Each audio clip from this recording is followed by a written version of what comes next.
Ranil's trick thwarts everyone else, failing talks with Patali, Pila to join Sajith. Is Sumanthiran the common opposition candidate? NPP's next move to include films and corruption exposures.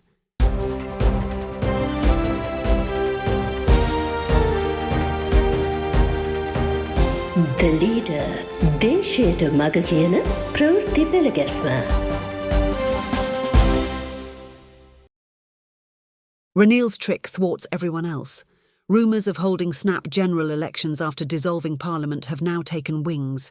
SLPP founder Basil Rajapaksa still insists Ranil Wickremesinghe should do likewise. He asked so even at their meeting last week. However, the president is yet to finalise a decision.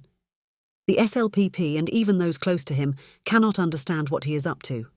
This is causing worries for business bosses too, with several of them warning Ranil the situation could worsen without a proper answer by him. On the 15th, Ranil answered all. At the opening of a judicial complex in Theldania, he said thus: The president observed that some individuals claim that talks with the IMF are unsuccessful, while others are predicting a dissolution of parliament. When they make these types of statements, the stock market faces a downturn on the following day. Then they purchase the shares, Ranil said, intimating that he knew a link between political instability and economic rackets, as well as those who profit from it. So, a president who knows that much lets the matter to drag on. Is it his game plan, or is it his way of doing things? Many cause trouble with him, due to this uncertainty that surrounds him. Anyway, knowing the importance of the presidential polls this time, he may be using everything at his disposal to play the game to his advantage. Failing talks with Patali, Pila to join Sajith. In the meantime, Ranil is going to introduce an economic reawakening bill to the House. He aims to win over SJB and other opposition MPs to his side, according to last weekend's Anida newspaper. The bill will be a roadmap on how the economy should be until the year 2048 and the changes needed in the law and economy. He also intends to present the true picture of the talks with the IMF in a bid to obtain support from SJB MPs. His goal is to create divisions in that party and get up to 15 of its MPs to join him once the presidential polls are announced. For his part, opposition leader Sajith Premadasa continues at strengthening the hold on his MPs. As part of such efforts, he plans to get the support of several popular political outsiders as a morale booster for supporters and friends. Also, he is at talks with Dayasiri Jayasekara, Roshan Ranasinghe and several MPs in the Nimal Lanza faction in an attempt to expand his alliance. By now he has come to understand that an unfriendly and distant Sarath Fonseca is his advantage. A young Muslim MP insisted to him that he get another Sinhala Buddhist leader into his fold and hand him the Maharagama electorate. So, General Secretary Ranjith Madhuma Bandara took Patali Ranawaka to Sajith some days ago with the hope of getting him to fill the void created by Fonseca. But the talks have been a failure. Some other young MPs sent Sajith a feeler about Udaya Gamanpila instead of Patali. He advised them not to be concerned because a person who is equal to Fonseca will soon be with them. Accordingly, on Friday morning, Sajith announced that former army commander Mahesh Senanayaka S. joined the SJB. This retired general is a controversial political figure too. Many are trying to patronise Sajith these days because latest opinion polls place him ahead of others. Even foreign diplomats are trying to obtain a dinner date from him.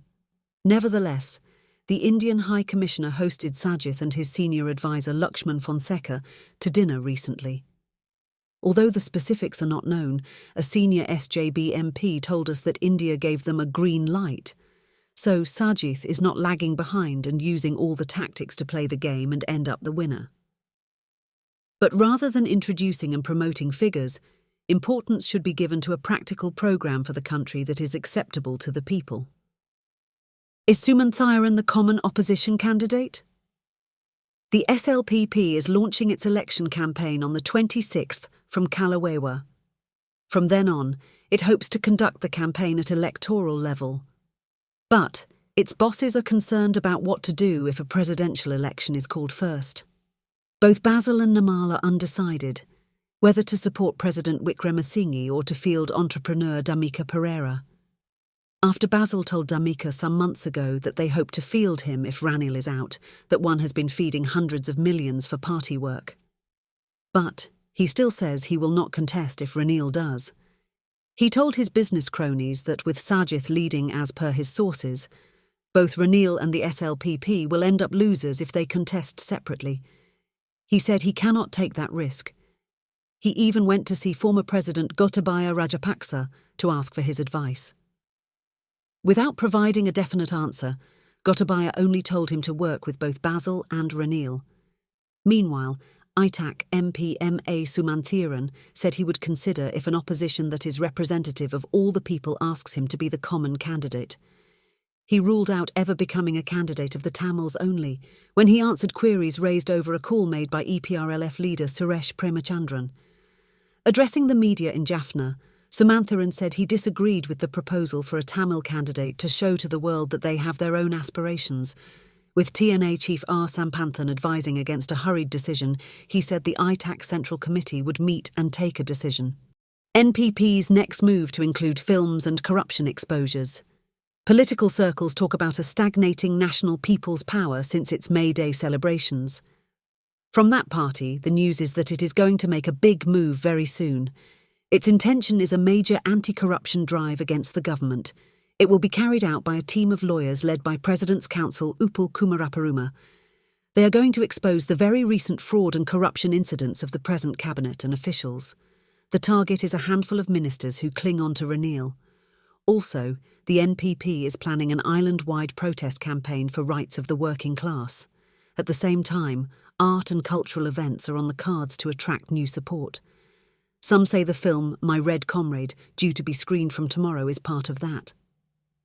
After a lapse of around 20 years, Sudath Mahadivulwewa is directing this film, based on true events that took place during the 1988-89 period.